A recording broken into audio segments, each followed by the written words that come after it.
All right, go ahead, Um, team. what non-technology items do you think would have made your job easier? Non-technology. Like, can you define Yeah. non-technology? Like apps or like specific tools like a drone system, stuff like that. So none of that stuff. So you're saying just like old school search, right? Yes. Okay. Yeah, I think the idea there was before technology, what kind of systems were in place so that could help us out, and are any of those relevant for to like in the modern world as well? Well, I think the best way for us to explain this is what we have with Loudoun County Sheriff's Office is called the Search and Rescue Team. It's a team of, I think we're up to 50 individuals now, that when somebody's reported missing, say an elderly person or a young person that's autistic and has a tendency to wander away. Uh, One of the main ways that we find them is one, we can contact one of our canine handlers, or we can contact Virginia State Police for their bloodhound. That's one of many ways we can do it. Manpower. Manpower. Yeah, manpower is a big part of our search and rescue team. Just having a large volume of guys look. The more people you have on the ground, the better chances are to find someone. So I mean, I know your question was non-equipment related, so that's what are we relying on? So the answer to your question is manpower. Yeah. Putting boots on the ground, going what we're looking for, going 2 feet apart, 3 feet apart, and literally just doing a line search through the woods, through the swamp, through the field, up mountains, down cliffs, whatever we need to do to ensure that we've searched every area that we think that subject might have gone into. Does that kind of answer your question? Yes, thank you, sir. Okay. So like everybody else that we interviewed said that time is the most important thing. So is that true for like locating for a successful like? It depends on the situation. The more time that's elapsed, the farther the person could have gone. If they're in a vehicle or on foot, and that changes like the whole dynamic or where our search area is going to be, and how many personnel we need. Yeah. So statistically speaking, time is always the effort because you have to think about weather conditions. Is it cold outside? Is it hot outside? Is it an elderly person? Is it a young person? Um, Normally, the people we look for are elderly people or young people.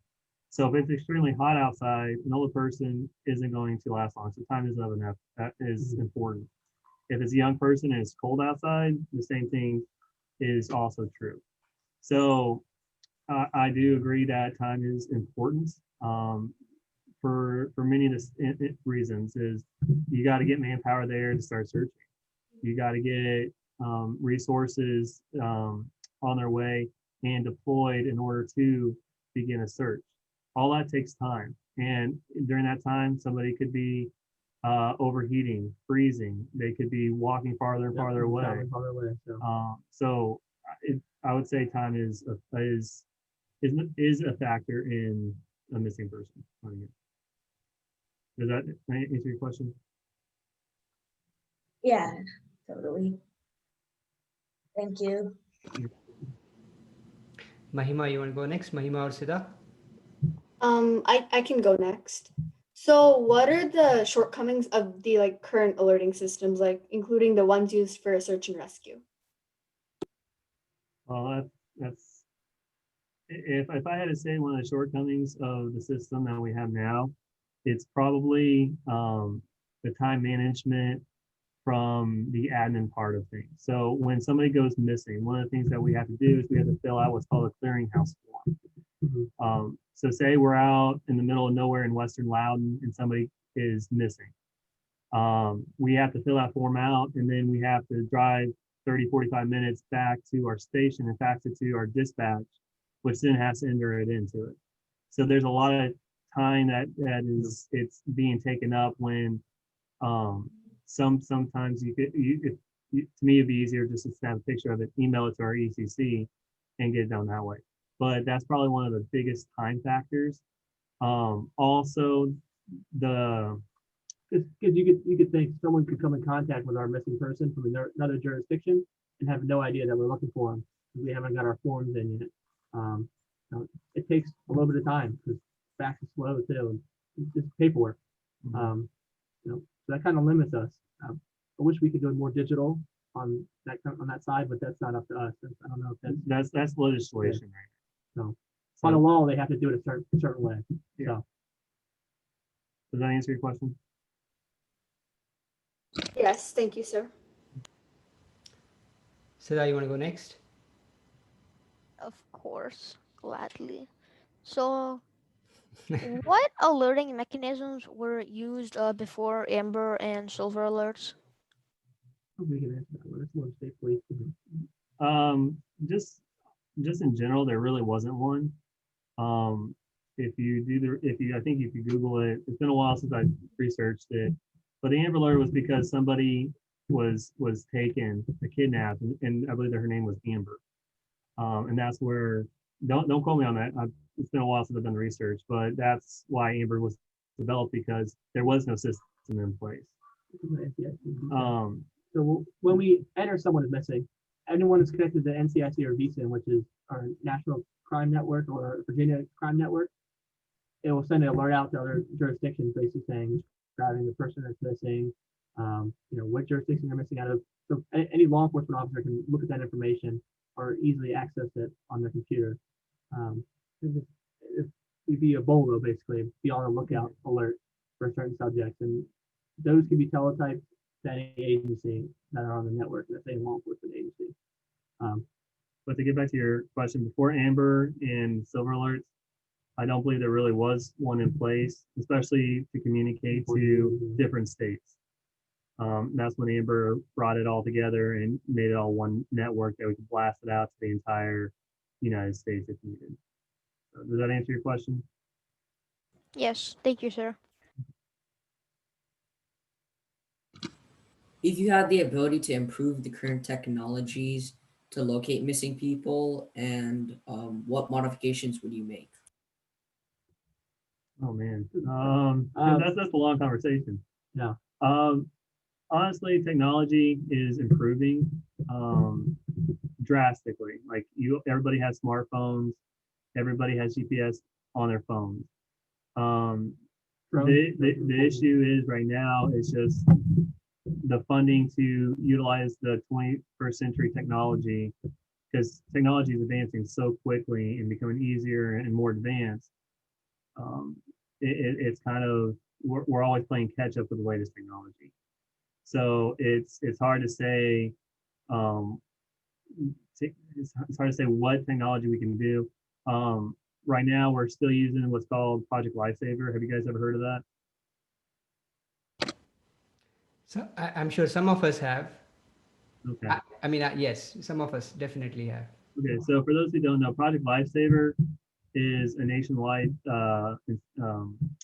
program now, where it's literally like a bracelet that people put on their arms. People have a tendency to run away with dementia, Alzheimer's, autistic, anybody that has a tendency to run away, or just not run away, but just get lost.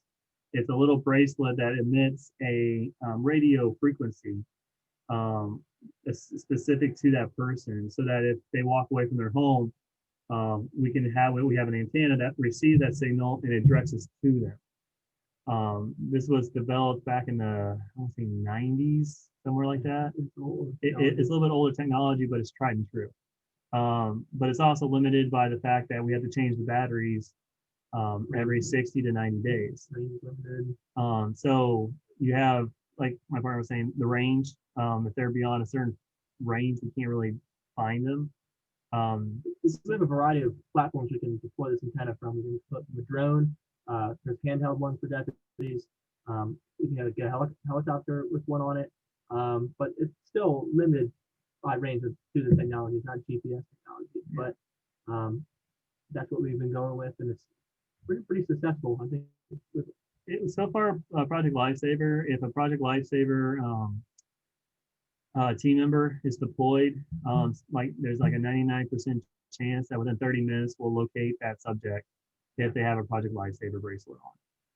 So our batting average is very high for locating somebody. Just last week, was it last week or earlier this week? Yeah, that was about a week ago. Yeah, about a week ago, we had a young lady go missing.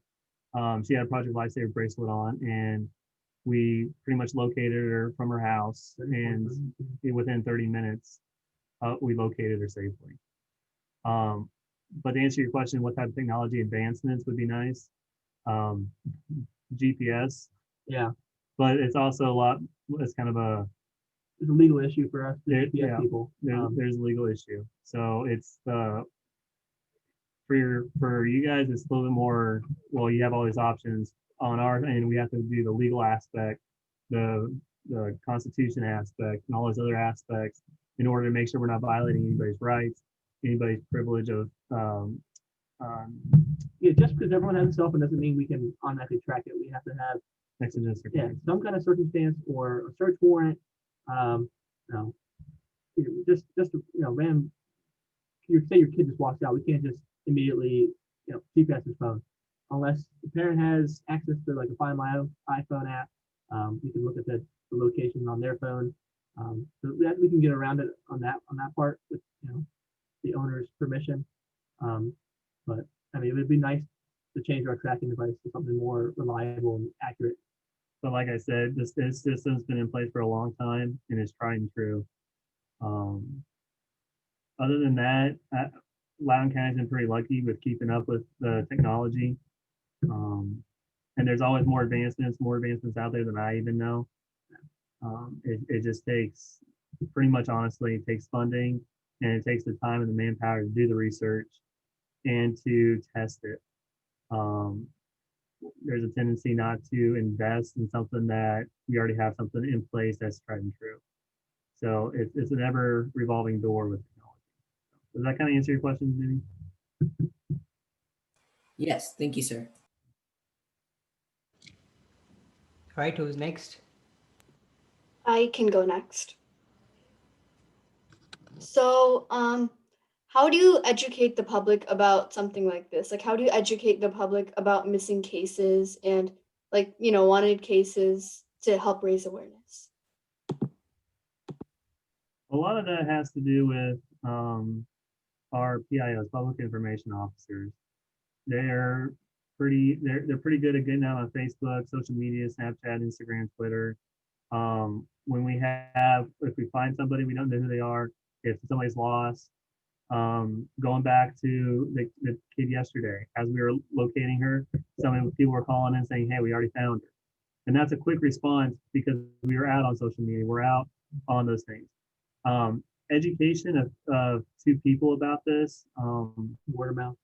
Word of mouth is a big thing, and just honestly getting an opportunity to talk to people. A lot of people, it isn't part of their life, so they don't really think about it until it happens to them.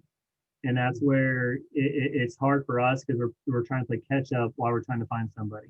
So every time we get a chance, most of our deputies, and not all of them, know that if they come across somebody that has a kid that has a tendency to run away, or taking care of elderly people that have a tendency to walk away, they know to give them the contact information for a Project Lifesaver team member who can give them the resources and give them a bracelet and sign them up for it if they need to. And it's free of charge. So that's another big thing, which is a good thing. So it's a struggle. Everybody's so busy. Everybody's thinking about their own little world. They don't always think about what happens. And so that's probably one of the biggest I think hurdles that we have of educating people, is because they don't think about it until they need it. Does that answer your question? Yes, thank you. Right. So, we found out that the victim usually knows the kidnapper about like 75% of the time. So is that like true usually in a missing case? That's not really in our purview. Yeah. We're more of a search and rescue. At least the cases I've seen, it's normally like a parent abduction. It's usually some kind Um, of Somebody that has, like, say the mom has divorce custody parents situation. and the dad comes and takes the kid without permission or against a court order. That's what we've normally seen. I can't really speak for other kidnappers, Nationwide statistics. Yeah, nationwide statistics. Yeah, so Do you guys do any research on the FBI website? Do you guys ever do any research on that? No. Yeah, Yeah. yeah. So they have what's Yeah. called, they do the statistics nationwide, and they would be able to give you a better understanding of the statistics and the percentage wise on there. Because I mean, we live in Loudoun County, so we're pretty lucky here. So that's kind of an answer not to answer, but does Yeah. that kind of help you out? Yeah, it helps out a lot.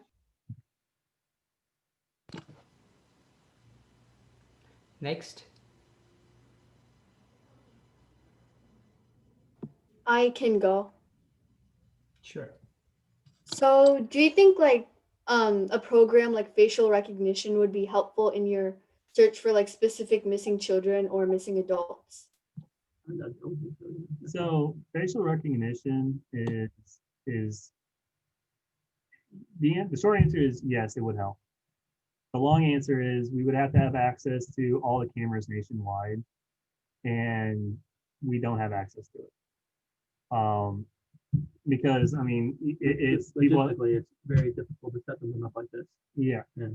Unless the federal government gets involved and sets up a facial recognition software in case somebody gets kidnapped. But then again, it goes into the legal aspect of things. Constitutional challenges. So you have to kind of weigh that against the Constitution versus people's rights. Because if you look at the legal aspect of it, somebody is taking pictures of everybody in the nation and comparing to this person. So there's some legal aspects there. But the short answer is, would that be helpful to ID a kidnapper or to ID a victim? Yes, it would be very helpful. Does that answer your question? Yes, thank you. Next. So I'll go now. So, as citizens, what can we do to help find missing people faster? I would say citizens staying informed. If you follow our social media and you see an alert of someone that's missing, we're going to put out a description, name, all the information that we have. You see that person calling us and telling us that that person's there is super helpful. That happens all the time. We start sending guys to a scene and someone finds the person before even get to the house. Or anyone looks like they are lost, like an elderly person looks like they're lost or confused. Just calling us to check on their welfare, and we can, we didn't know they're missing until we found them. Because that happens all the time too. Because some people don't know people are missing yet. A prime example of that is we had a suspicious vehicle on the north side of Leesburg. I went and made contact with the lady. She actually lived just south of Richmond, and she was up here because she didn't know where she was at. So I actually had to call her caretaker, which was I think her daughter, and they didn't have a clue that she was even gone. So that's simple things like that. Also, you guys have a great larger reach than we do with knowing people that have a tendency to walk away, run away, get lost. Project Lifesaver is a great push for that because that gives us their information. So we already have it and we can send it to other jurisdictions. We can get a Project Lifesaver team member there with a radar and start trying to find them from their house. And it's the more information that we have, the better. And you guys are in a prime location, prime area, in a prime position to start putting out that word like, hey, if you guys have a kid that's autistic, that has a tendency to run away. Or if you have an elderly person that has dementia, Alzheimer's, whatever, or a person that just tends to walk and get lost. That information, you can get them to contact us and we'll send somebody out there. We'll reach out to them via their caregiver, whoever, in order to get them involved in this Project Lifesaver thing. it's a great program because I mean, like I said, we're batting almost 100% rescue or finding of the person that has a Project Lifesaver within 30 minutes. There's a very small percentage of us not able to find them, but we normally find them all within an hour. That's important because when you go back to the initial question, when the initial question was time, if it's -2 outside and you have an elderly person that walked down their bare feet in bathrobe, how long before they get hypothermia and they go unconscious? How long before they can't get help anymore? So that's where getting the word out, where if we get boots on the ground, get somebody that's Project Lifesaver, get that radar out there and start tracking them down. Whether it's going through a swamp, whether it's going through whatever, we're gonna track them down until we find them. So does that answer your question? Yeah, I think it does. I think he just lost his signal for a minute. Siddha just lost his signal for a minute, but Siddha, you're back. So hopefully you caught most of it. If not, we can sync up after. Deputy Preston, I did have a follow-up question on that though. So you mentioned about the best course as citizens for us is to be alert, look at these alerts, SMSs, whatever seriously, and report back. If we see something, like if we see those people. In your opinion, what's the fastest way to respond, like to, let's say as an example, right, if there's a missing person alert, that I got an Amber Alert on my phone as an example, right, and I spot someone who fits that description, what's the fastest way for me as a citizen to alert someone, notify someone? Is it phone, is it email, is it SMS? Always the fastest way right now. Until we come up with a faster way, dial 911 saying, hey, Okay. I live here, I'm right here. I saw this Facebook post from the sheriff's office saying, hey, this person's been missing. I think I see him, or he's possibly over here matching the description at, say, the Walgreens. And then that, because if you call the non-emergency number, you have a tendency sometimes, if they're busy, to wait. 911 will get you to somebody quick. Yeah. And that way we can get people over there to verify. Especially if this is a missing endangered person. Mm-hmm. We want get people to them as fast as possible. So 911 goes right to our dispatchers, right to the deputies or fire rescue personnel or EMS. So. Okay. Thank you. That makes sense. All right. A team, we have about like 2-3 more minutes, right? We had promised half an hour. We are almost up on time. So any last minute question? So, do you have any technology that you would wish you had when using Project Lifesaver or whatever? We're pretty lucky right now. We have several drones that we're using to have night vision, infrared. They can attach the antenna to it. Technology wise,